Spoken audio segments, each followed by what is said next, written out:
Hoje iremos falar de um grande gibi, de um grande quadrinista, Juquinha Comics, do Max Andrade. Demorei para ler isso aqui, mas veio. Tem coisas muito boas para falar dele. Já conheço o trabalho do Max há muito tempo, desde que ele estava lançando o seu segundo volume de Tools Challenge de forma assim super independente mesmo. E desde então eu tive um retorno à leitura dos mangás. Em dado momento, numa CCXP 1 ou 2, estava lá Max na sua mesinha, chego nele e ele fala, compra meu mangá. Eu fiquei, porra, mangá, velho?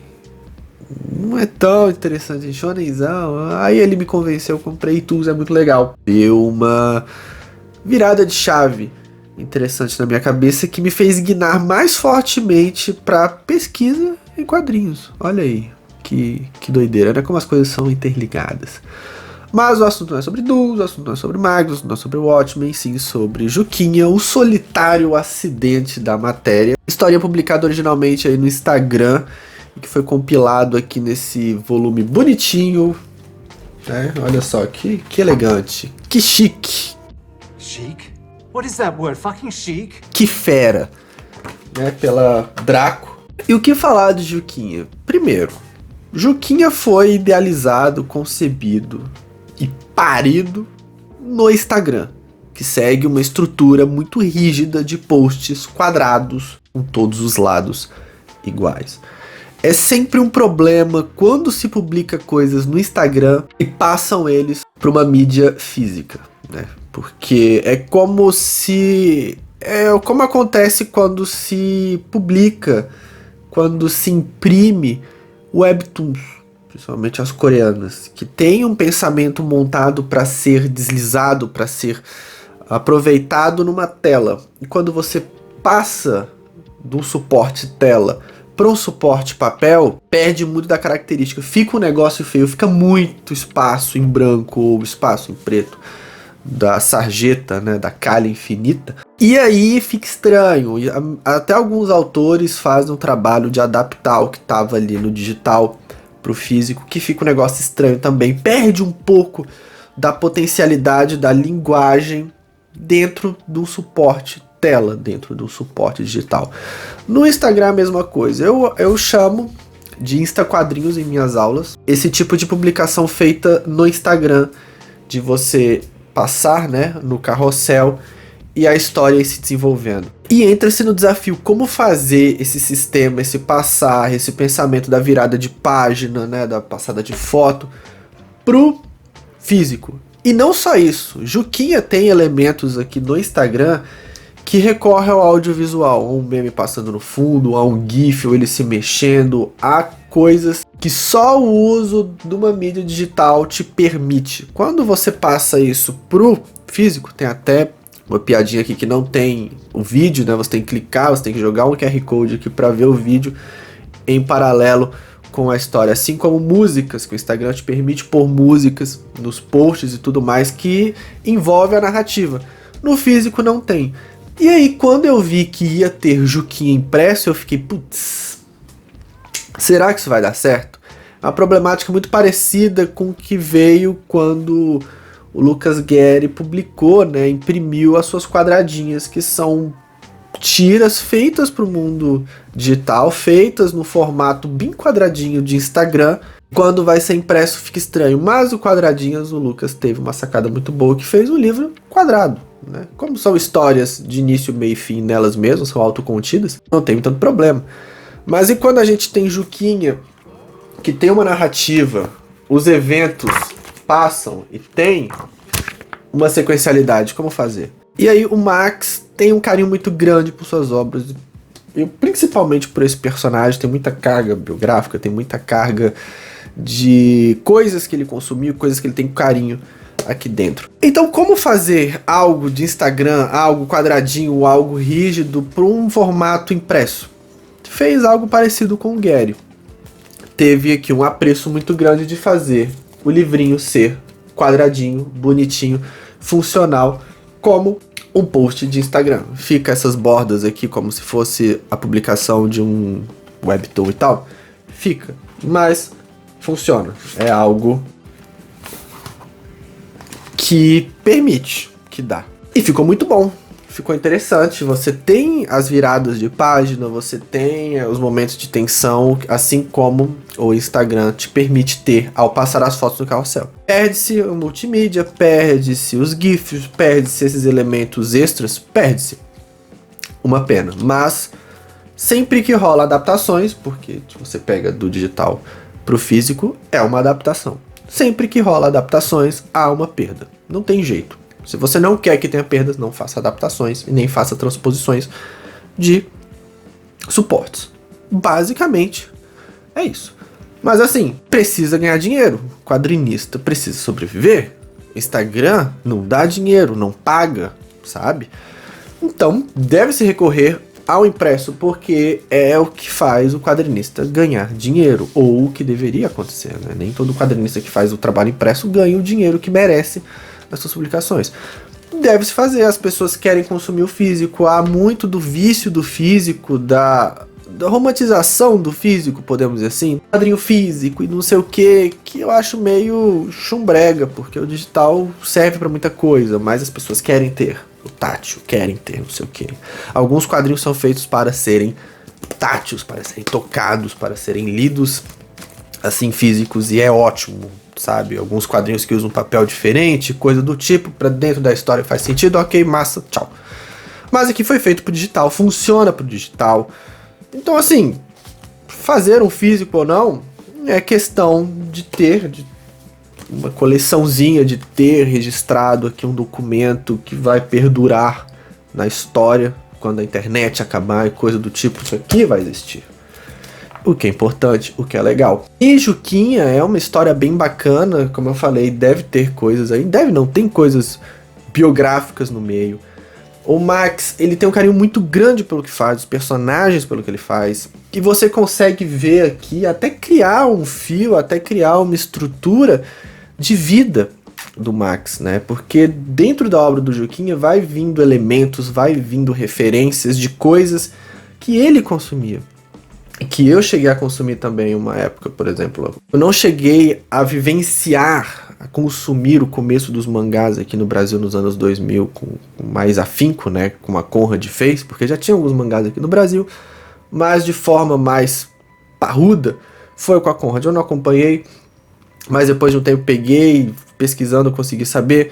Sites das finadas Project, né, Naruto Project, One Piece Project, coisa do tipo, ele coloca aqui referências bem legais quando ele muda o estilo de desenho dele para ser um mangá shonen, que é algo que ele consome bastante. Então, é bem legal ver o Max passando para um quadrinho moderno, algo muito preso, algo muito dentro de um espírito de uma época, de um zeitgeist. Para a criança que viveu ali nos anos 90, ele é de 91. Pra criança que viveu ali nos anos 90, né, tinha uma série de coisas chegando aqui no Brasil, vindos do Japão, que foi muito cabuloso, influenciou muita gente. O Max foi uma vítima, entre boas aspas aqui, ele foi influenciado muito diretamente por essas coisas, né? Então aqui dentro desse gibi, a gente vê que Juquinha é muito a viagem também pra infância, para o lidar da infância e coisa do tipo, que meio que combina com o que a gente lida hoje.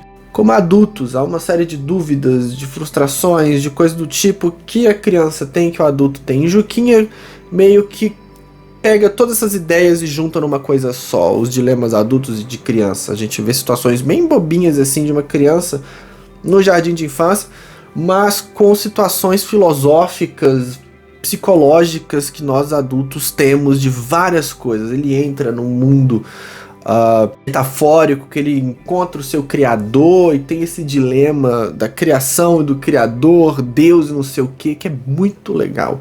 Subconsciente, referências mil. A gente consegue ver tudo isso aqui.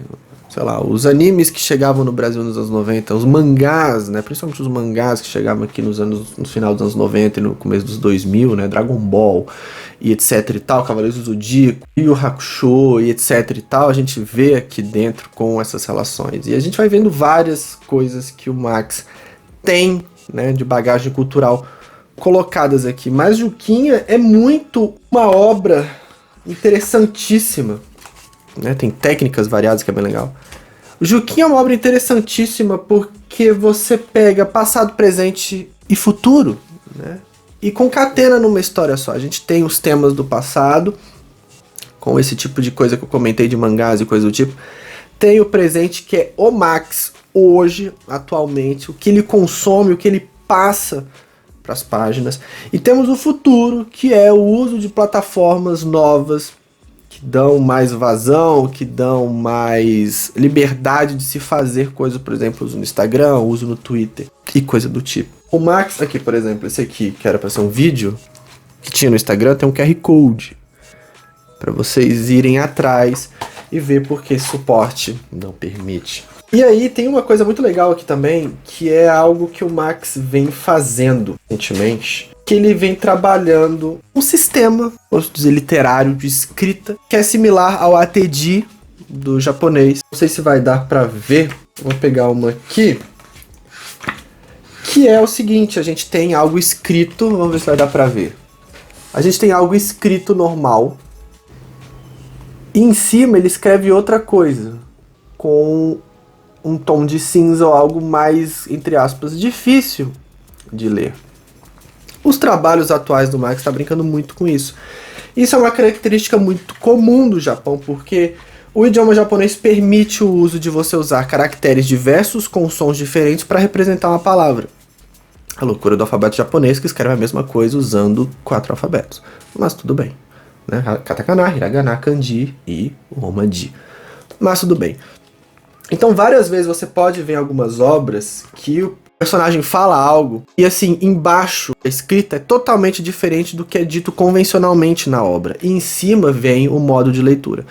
Um exemplo muito claro é no mangá Homúnculos, né? Que o Yamamoto brinca muito com isso. Ele vai falar assim, meu corpo, e em cima fica escrito mentira.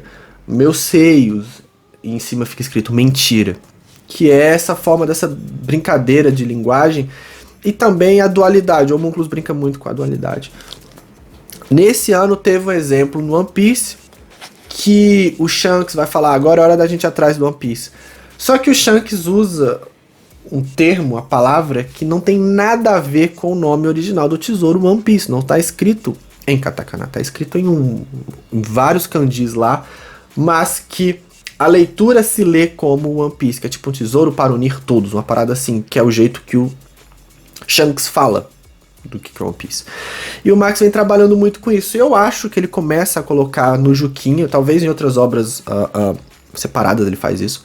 Ele coloca aqui no Juquinha esse modo de leitura que mostra uma evolução linguística, uma evolução estilística do Max e que tem futuro, é interessante. Não se tem nada disso assim tão às claras aqui. O Brasil tem formas de narrativa como a obra do Crumbin, né? Andei por Entre as Frestas, que inclusive fiz um vídeo aqui que eu vou deixar marcado nos cards ou na descrição do vídeo, não sei. Que é a vontade, essa sede de se fazer coisas diferentes com a linguagem dos quadrinhos. Isso está sendo muito legal, explorar o além dos quadrinhos, né? O livro mais recente do Max, que está em financiamento coletivo, já deve ter acabado, mas que vai sair, tem muito disso. Inclusive na capa já tem esse sistema aí que ele está fazendo de uma escrita embaixo outra. Que é um tanto incomum pra gente aqui no Brasil, porque a língua portuguesa não tem facilidade, essa plasticidade de fazer essas coisas, né?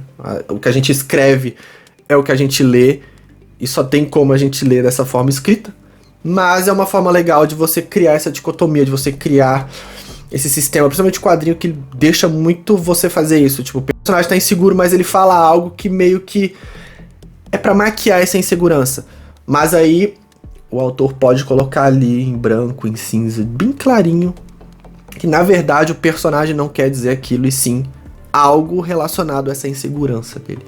Permite-se brincar muito bem, permite-se entender muitos tons dos personagens, o que eles sentem de verdade. Isso é algo muito bom. Quero saber como vai ser esse livro novo dele aí. Vai ser interessante para ver mais de perto esse uso dessa ferramenta, porque é muito usado nesse livro. O Juquinha é muito pouco, é só no final, que é justamente no final do Juquinha ele já tá pensando em outras coisas. Então já tá vindo outra série, já tá vindo outras histórias, já tá vindo esse amadurecimento de ideia. Então ele começa a usar aqui de uma forma meio laboratorial para agora usar com mais afinco, e sabe-se lá o que virá no futuro. Mas o Max é um cara que vive o momento muito bem, ele consegue pegar, absorver várias coisas que estão acontecendo nesse momento, juntar e fazer uma história que une passado, presente e futuro. É isso, está feita aqui minhas considerações sobre Juquinha, o solitário acidente na matéria, um quadrinho mais emo do Brasil e que também vem no movimento, olha só, o Max tá antenado, e também vem nesse movimento do retorno ao emo. O gênero emo tá voltando com tudo. Tenho muitos amigos emos aí, eles estão todos felizes da vida que o movimento emo está voltando muito bem. Talvez o movimento emo nunca tenha ido embora, de fato, mas sim enfraquecido e permanecido nichado, como sempre foi até o estouro. Vamos ver se mais pra frente aí, já tá tendo, né? Mas vamos ver o quão estourado vai vir o emo. Mas se bem que ano que vem vai ter um evento em vários locais do Brasil com a nata da nata de bandas emos conhecidas, né? É isso. Mais uma vez, Juquinha aí presente, Max também presente dentro de um Zeitgeist. É um autor muito do espírito de uma época, e isso é foda demais. Um beijo pra vocês e até o próximo vídeo.